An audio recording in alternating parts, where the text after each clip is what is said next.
కుబ్దులాపూర్ municipal corporation పరిధిలోని బాచుపల్లిలో AVR Pranav Antilia నివాసితులు road విషయంలో మరోసారి వార్తలకెక్కారు. వారికి మాజీ ఎమ్మెల్యే కూనా శ్రీశైలం గౌడ్ మద్దతుగా నిలిచారు. హైడ్రా అధికారులను తప్పుదోవ పట్టిస్తూ 10 సంవత్సరాల నుంచి ప్రశాంతంగా ఉంటున్న ప్రణవ్ యాంటిలియా నివాసితులను భయభ్రాంతులకు గురి చేయడం మంచి పద్ధతి కాదని అన్నారు. అప్పుడు విల్లాలు నిర్మించిన బిల్డర్ అన్ని పర్మిషన్స్ తో కట్టిన తర్వాతే 650 కుటుంబాలు కొనుక్కున్నారని అన్నారు. యాంటిలియా పక్కనే ఉన్న 170 సర్వే నంబర్ ప్రభుత్వ భూమి అని కూడా అధికారులు తేల్చిన తర్వాతే అందులో కట్టిన నిర్మాణాలను హైడ్రా అధికారులు కూల్చివేశారని అన్నారు. అదే సర్వే నంబర్లో కొందరు నాయకులు బై నంబర్ల పేరుతో కబ్జా చేయాలి అనే ఉద్దేశంతో లేని రోడ్లు సృష్టిస్తున్నారని అన్నారు.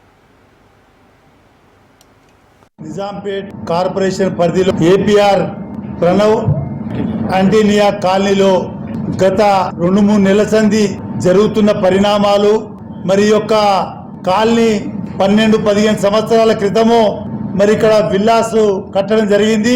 అదే విధంగా ఆ రోజు మరి గేటెడ్ కమ్యూనిటీ బిల్డర్ చెప్పి మరి యొక్క విల్లాస్ అమ్మేటప్పుడు చాలా ప్రాంతాల నుంచి వచ్చి ఈ విల్లాస్ తీసుకోవడం జరిగింది.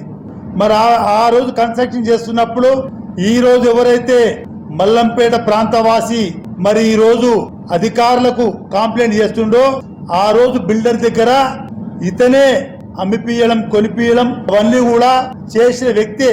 మరి ఈ 15 సంవత్సరాల తర్వాత ఈ రోజు మరి హైడ్రా వాళ్ళ కంప్లైంట్ ఇచ్చి ఇందులోకించి 100 ఫీట్ల రోడ్డు కావాలని చెప్పేసి ఏదైతే కంప్లైంట్ ఇచ్చినప్పుడు మరి హైడ్రా వాళ్ళు వచ్చి మరి ఇక్కడ కూలగొట్టడం జరిగింది. దాని